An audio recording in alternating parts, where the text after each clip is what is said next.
You already see more than you think you do.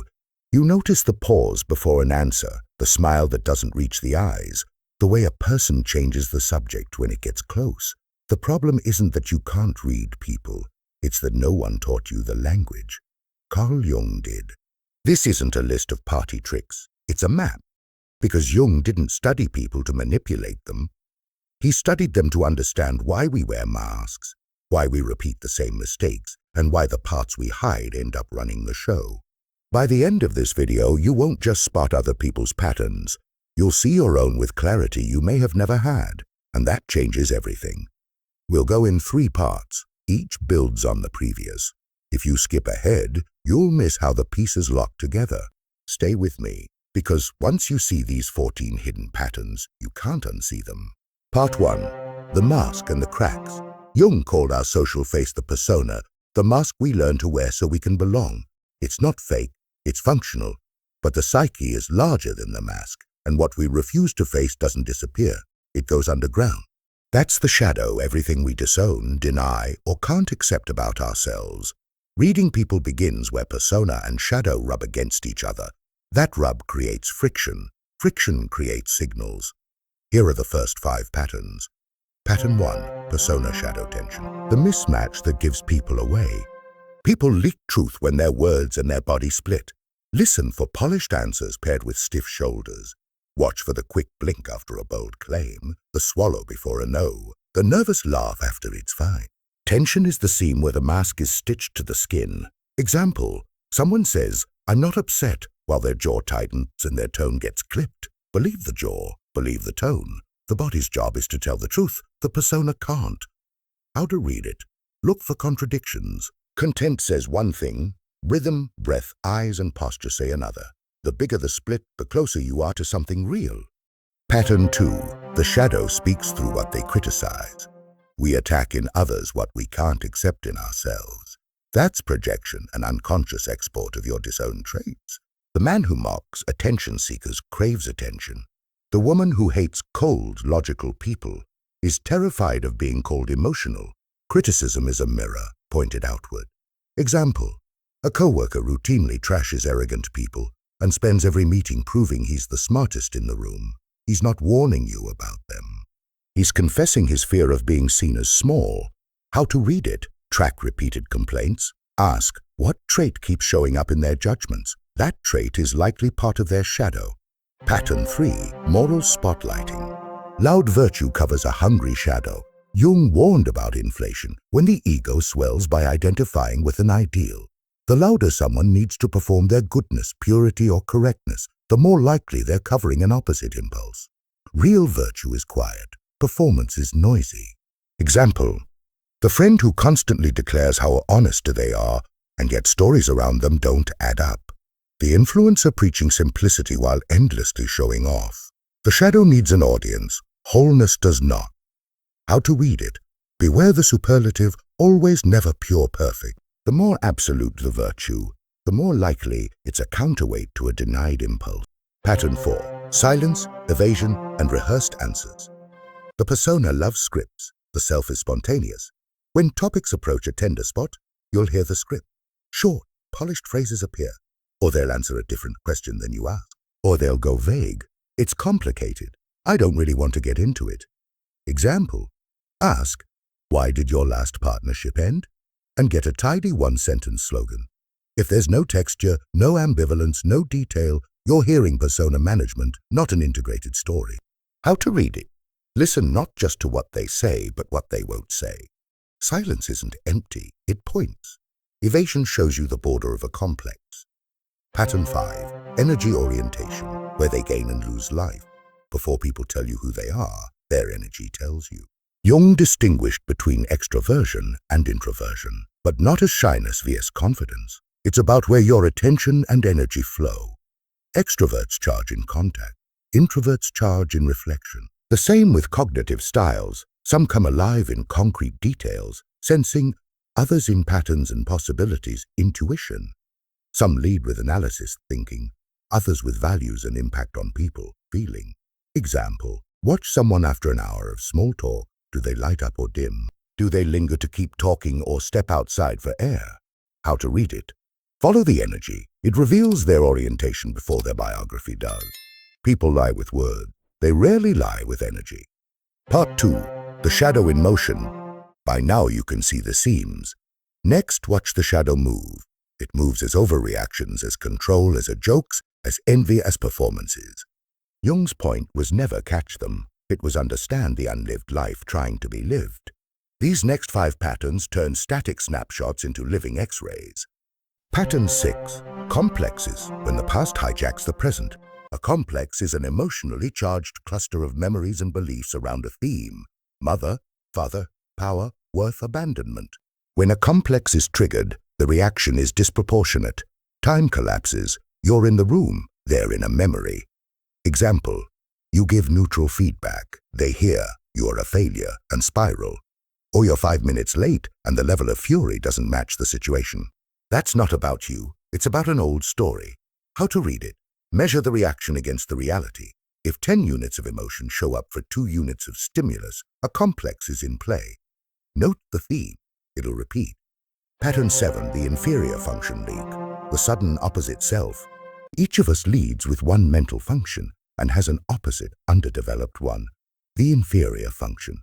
Under stress, the inferior function bursts out in clumsy ways. A thinking first person may suddenly melt down emotionally. A feeling first person may get cold and hyperlogical. An intuition first person may obsess over petty details. A sensing first person may spin out into catastrophizing possibilities.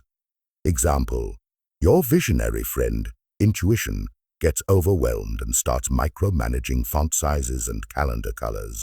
Or your steady, practical partner, sensing, suddenly makes wild, speculative leaps when tired. How to read it. Notice the not like them moments under stress. That's the inferior function taking the wheel. It shows you their growth edge and where they'll feel most ashamed.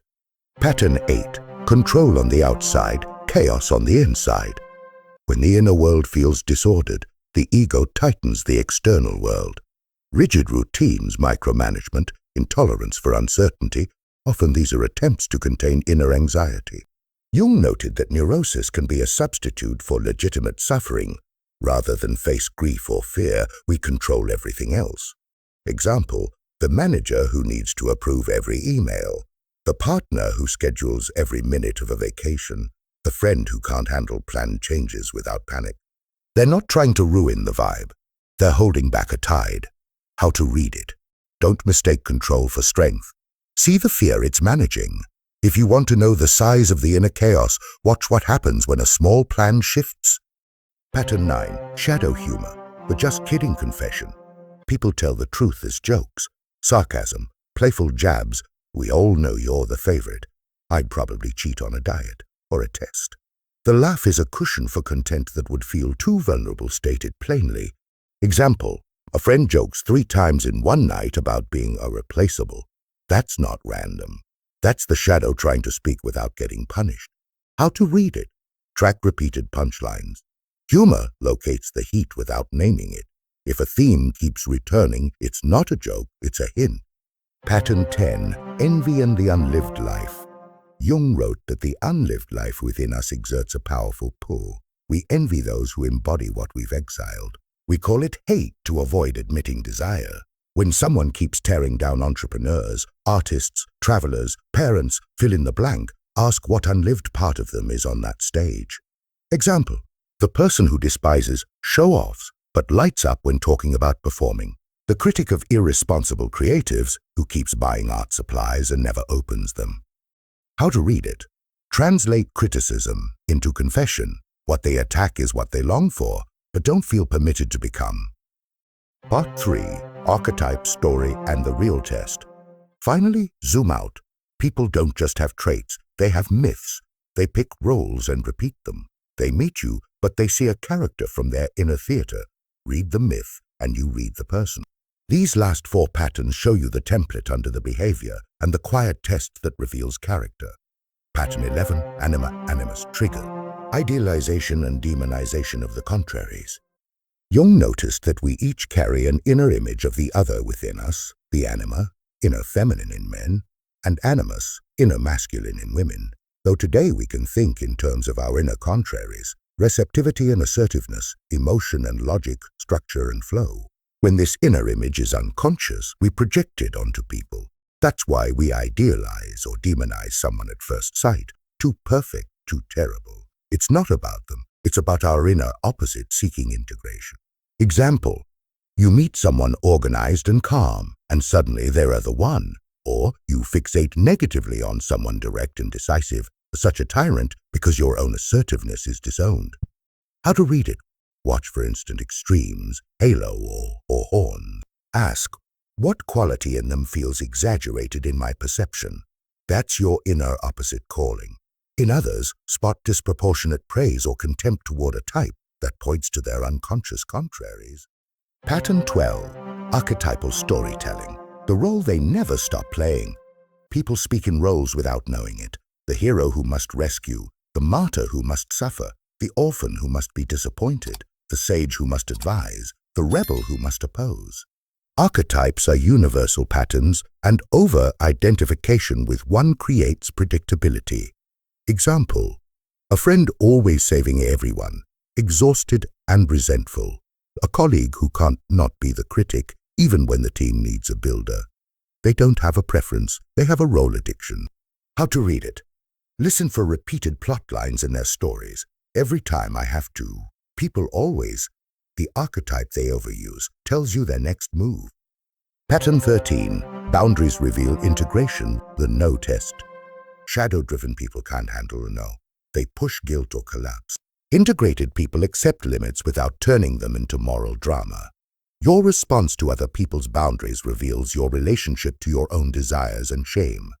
Example: you say, I can't talk tonight. One person respects it and sets another time.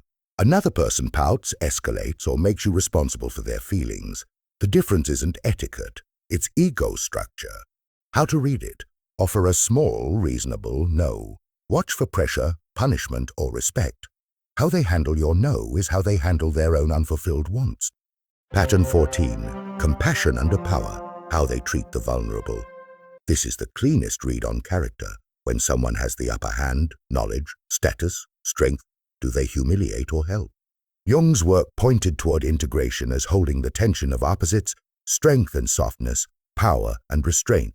The ability to be firm without cruelty signals maturity. Example: a manager corrects a mistake privately and teaches. Another corrects publicly to feel big. One is strong, the other is inflated. Inflation must be fed. Strength doesn't need to feed. How to read it? Pay attention to how they respond to weakness, yours, a waiter's, a stranger's. You're seeing how they relate to their own vulnerable parts. Putting it all together, you walk into a room and suddenly behavior is less mysterious. The over-explainer, persona shadow tension. The chronic critic, projection, unlived life. The rigid planner, outer control, inner chaos. The sudden meltdown from the logical person, inferior function hijack. The co-worker who treats interns like props, inflation masquerading as authority. But here's the point Jung would insist on. This isn't for judging, it's for integrating. The moment you see a pattern in someone else, ask where it lives in you. What do you criticize more than you admit? Where do you overperform goodness? Which role do you cling to? Whose a no do you secretly punish? The shadow we spot out there is the same shadow waiting at home. A few practical notes so you use this power well. Don't diagnose, observe. These patterns point, they don't prove. Look for clusters, not single moments. One joke means little. 5 jokes on the same theme mean a lot. Ask gentle questions. What felt hard about that? What were you afraid might happen? Curiosity disarms the persona. Share a little first. Vulnerability invites reality. When you bring your shadow, people bring theirs. Why instantly isn't magic, it's paying attention. Instant doesn't mean mind reading. It means you notice in the first minutes what most people notice in the first year. People tell you who they are very quickly if you're listening beneath the persona. Here's a compact checklist for first impressions. Where does their energy rise and fall? Orientation and function. What do they criticize more than they compliment? Projection. What do they joke about repeatedly? Shadow humor. How do they handle a small, respectful no? Integration. Do their words match their body? Persona tension. Individuation, the real goal. Jung's aim wasn't to expose people, it was to help them become whole. Individuation is the process of integrating the parts we split off, meeting the shadow, befriending the inner opposite, developing the inferior function, and allowing the self, the larger organizing center of the psyche, to lead. Reading people is a sacred responsibility if you use it this way. To stop personalizing what isn't about you. To stop resenting what you simply don't understand yet. To offer truth without cruelty, boundaries without blame, and compassion without naivety. If you do, you don't just become better at people, you become better for people. Recap. Jung's 14 hidden patterns. Pattern 1. Persona shadow tension, the mismatch between words and body. Pattern 2. Projection in criticism, what they attack is what they hide. Pattern 3. Moral spotlighting. Loud virtue covers a hungry shadow. Pattern 4. Silence and scripts. Evasion marks the border of a complex. Pattern 5. Energy orientation, where they gain and lose life. Pattern 6. Complex activation. Disproportionate reactions reveal old stories. Pattern 7. Inferior function leak, the sudden opposite self under stress. Pattern 8. Outer control, inner chaos, rigidity as anxiety management. Pattern 9. Shadow humor, the just kidding confessions. Pattern 10. Envy and the unlived life, attacks as unspoken desire. Pattern 11. Anima animus triggers, idealization and demonization of the contraries. Pattern 12. Archetypal over-identification, the role they never stop playing. Pattern 13. The boundary test, how they handle a no. Pattern 14. Compassion under power, how they treat the vulnerable. Before you go, try this for a week. Pick 2 patterns and look for them gently. Don't call people out. Just notice. Notice in others and in yourself. Then come back and tell me, which pattern was the loudest in your world? What did it change for you? If this helped you see with Jungian eyes, tap subscribe. There's more coming, deep dives into persona, shadow work you can actually do, and scripts for boundary setting that don't blow up your relationships. And drop a comment. Which of the 14 patterns hit you hardest? And which one are you going to watch for next time you walk into a room?